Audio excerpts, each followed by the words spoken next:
그날 담장 뒤에서 본 건 제 아들이었습니다. 맞고 있었어요. 발로 차이고 주저앉아서. 그런데 저는 그 순간까지도 우리 아들이 가해자인 줄 알았어요. 학교에서 전화가 왔었거든요. 준호가 친구들을 괴롭힌다고요? 남편도 말했죠. 요즘 애들 다 그래. 한번 혼내. 저는 그렇게 믿었어요. 제 아들을 가해자로 단정하고 혼내러 학교에 갔던 거예요. 그런데 담장 뒤에서 본 거, 맞고 있는 우리 아들이었습니다. 여러분, 안녕하세요. 오늘은 제가 저지른 가장 큰 실수에 대한 이야기를 들려드리려고 합니다. 엄마로서 제 아이를 믿지 못했던 그날의 이야기를요. 저는 평범한 엄마입니다. 아침마다 도시락을 싸고 저녁이면 오늘 뭐 먹을까 고민하는 40대 워킹맘이죠. 중학교 2학년 아들 준호를 키우고 있고요. 그날 아침도 평범했어요.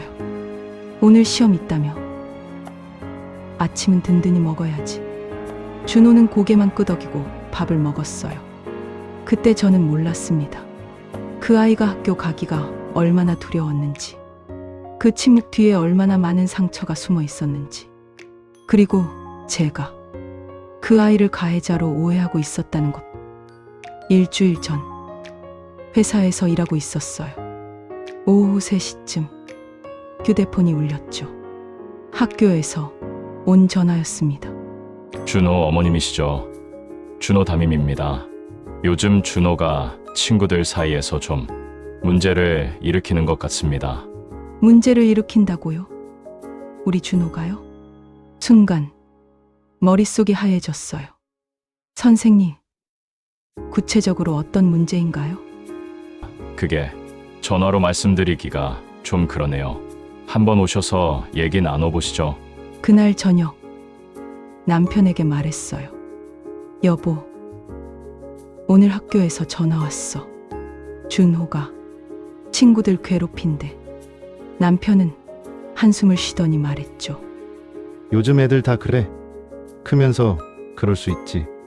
한번 제대로 혼내면 되겠네. 그 말이 저한테는 어떤 확신처럼 들렸어요. 저는 그렇게 믿어버렸습니다. 준호가 집에 돌아왔을 때 물었어요. 준호야, 요즘 학교에서 친구들하고 무슨 일 있니? 아니요. 엄마가 선생님한테 전화 받았어.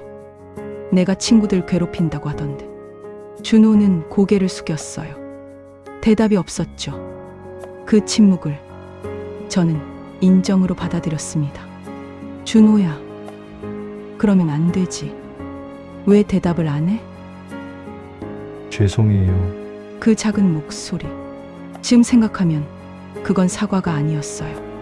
체념이었죠. 어차피 말해도 안 믿으실 거잖아요 라는. 며칠이 지났어요.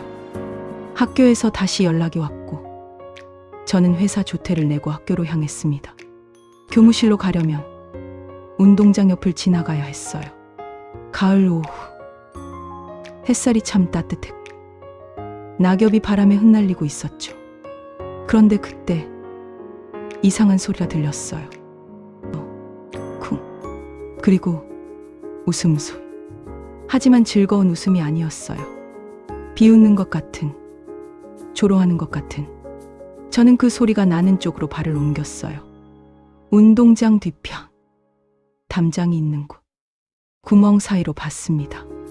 거기 담장 뒤에 쪼그리고 앉아있는 아이가 보였어요. 그 앞에 서너 명의 아이들이 둘러서 있었고요.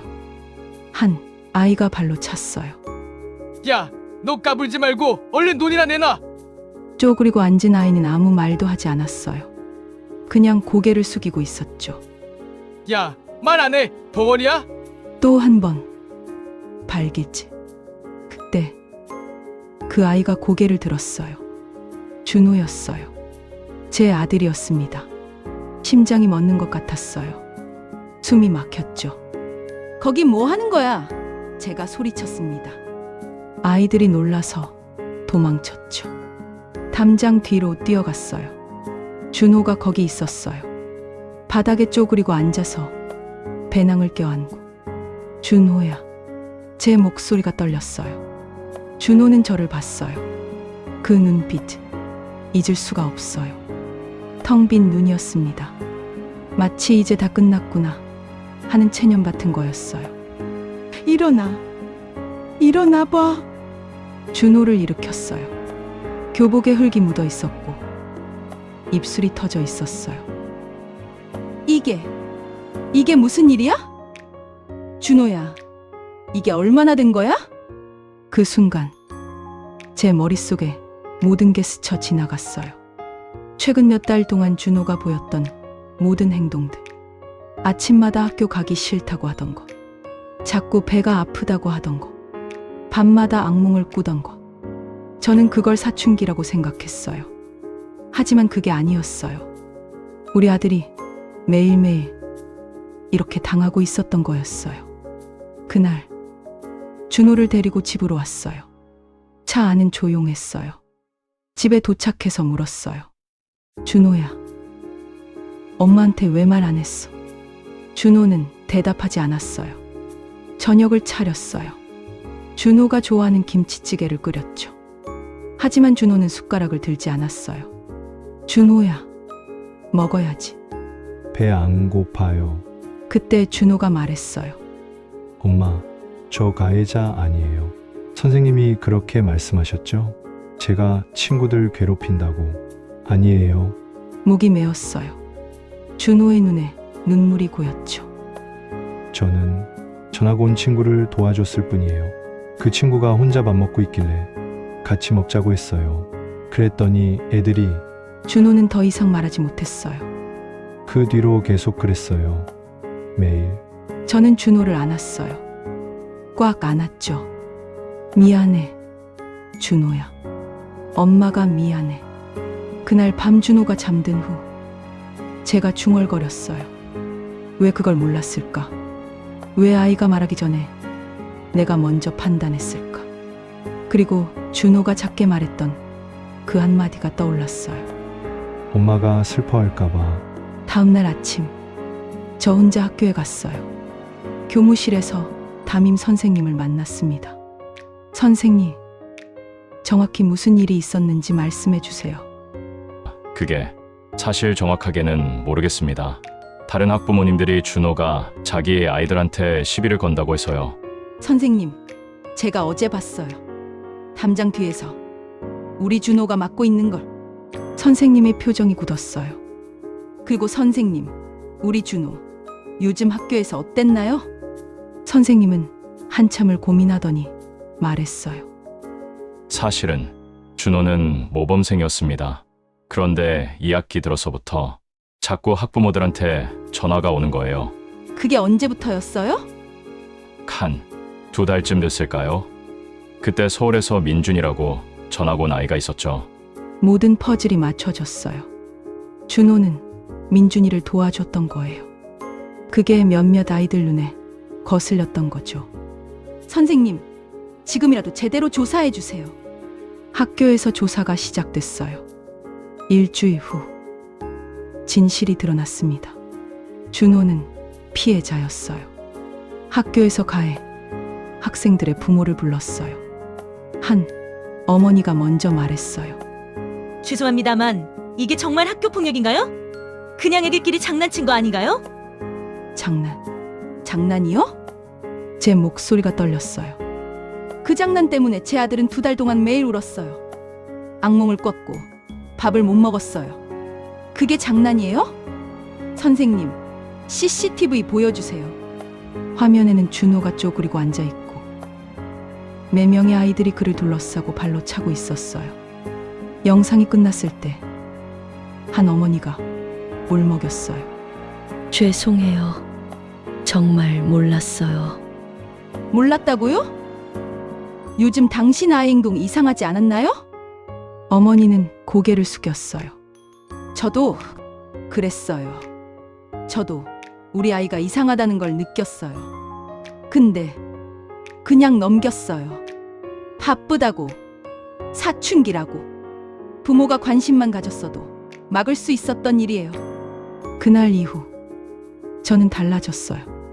매일 아침 준호를 학교 앞까지 데려다 줬어요. 퇴근하고 집에 오면 꼭 물었죠.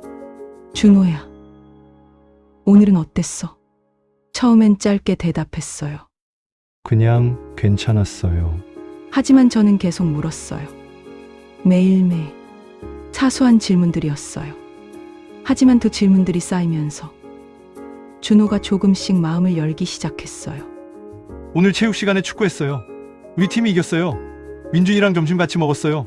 걔 엄청 웃겼어요. 어느 날 저녁, 준호가 말했어요. 엄마, 저 미술부 들어가고 싶어요. 그림 그리는 게 재밌어서요. 제 눈에 눈물이 핑 돌았어요. 우리 아이가 뭔가를 하고 싶다고 말하는 게 얼마만인가요? 한 달쯤 지났을 때 학교에서 미술 전시회가 있었어요. 준호의 그림 제목은 엄마의 손이었어요. 큰 손 하나가 작은 손 하나를 감싸고 있었죠. 그림 밑에 준호가 쓴 글이 있었어요. 가장 어두웠던 순간 엄마의 손이 잡아줬습니다. 저는 그 자리에서 울었어요. 1년이 지났어요. 준호는 이제 중학교 3학년이 됐고 학생회 임원으로도 활동하고 있어요. 며칠 전 준호가 말했어요. 엄마, 저희 반에 전학생이 왔어요. 되게 조용하고 혼자 있어요. 제 가슴이 철렁했어요. 그래서 준호, 너는 어떻게 했어? 점심 같이 먹자고 했어요. 내일도 같이 먹기로 했어요. 저는 준호를 꼭 안았어요. 잘했어, 준호야. 엄마, 저 그때 생각나요? 아무도 저한테 관심 안 가져줄 때 얼마나 외로웠는지. 그래서 저는 안 그러고 싶어요. 그 말을 들으면서 저는 알았어요. 우리 아이가 상처를 이겨내고 그 상처를 다른 사람을 위한 힘으로 바꿨구나. 여러분, 지금 이 순간 당신의 아이는 어떤가요? 요즘 아이의 표정이 어두워 보이진 않나요? 밥을 잘 안 먹나요? 학교 가기 싫어하나요? 혹시 그런 신호들을 그냥 사춘기려 하고 넘기고 계신 건 아닌가요? 저도 그랬어요. 그래서 놓쳤어요. 학교 폭력은 뉴스에서만 일어나는 일이 아니에요. 지금 이 순간에도 당신의 아이 옆에서 일어나고 있어요. 제가 그랬듯이 많은 부모들이 놓치고 있어요. 바쁘다는 이유로, 설마 하는 마음으로. 하지만 아이들은 말하지 않아요. 부모가 걱정할까봐, 실망할까봐. 그래서 혼자 참아요. 그러다가 무너져요. 저는 운이 좋았어요. 우연히 봤으니까요. 그래서 부탁드려요. 오늘 집에 가시면 아이에게 물어봐 주세요. 오늘은 어땠어? 그냥 그 한마디면 돼요. 그리고 들어주세요. 정말로 들어주세요. 괜찮았어요 라고 대답해도 한 번 더 물어봐 주세요. 정말 괜찮았어? 그 관심, 그 한마디가 아이를 살릴 수 있어요. 아이에게 필요한 건 거창한 게 아니에요. 그냥 자기를 봐주는 눈 한 쌍, 자기 이야기를 들어주는 귀 2개. 그게 전부예요. 물어봐 주세요. 관심 가져주세요. 그 작은 관심 하나가 아이의 인생을 바꿀 수 있으니까요. 매일 한 번씩 아이를 살펴봐 주세요. 오늘은 어땠어? 제가 그랬듯이요.